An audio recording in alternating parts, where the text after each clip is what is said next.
ए बानी त अस्ति मैले भनेको थिएँ नि खेताला ती भाइ बहिनीहरूलाई साँच्चीकै खेताला त रहेछन् नि भनेको के किन यिनीहरूले उल्टो बोले भनेको त उनी त ट्युसन क्लास पो लिएर गएका रहेछन् त ल हेर्नु त यहाँ मलाई थाहा छ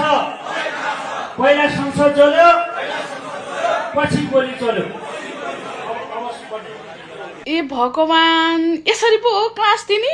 अस्ति नै उहाँ काङ्ग्रेसले नि क्लास दिएको देखेको थिएँ मैले शेरबहादुर घरमा जलेको पैसा चाहिँ एआई भनेर भन्नुपर्छ एआई भनेर भन्नुपर्छ जनतामा त्यही मात्रै भन्नुपर्छ भ्रम छनुपर्छ भने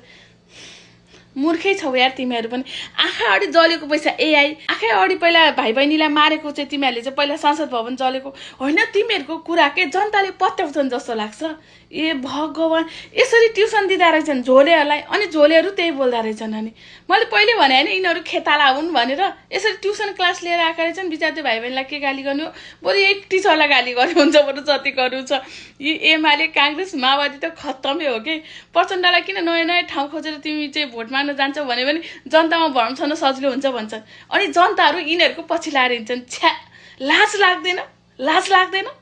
देश परिवर्तन गर्नुपर्छ भन्ने लाग्दैन के खान्छौ हो तिमीहरू भनेको के कमसेकम देशको लागि त सोचेर एकचोटि परिवर्तन गर त्यसैले यो झोलेहरूले नसोचे पनि जनताले चाहिँ चुपचाप घन्टी साफ पुराना पत्ता साफ गर्नुपर्छ है जय घन्टी।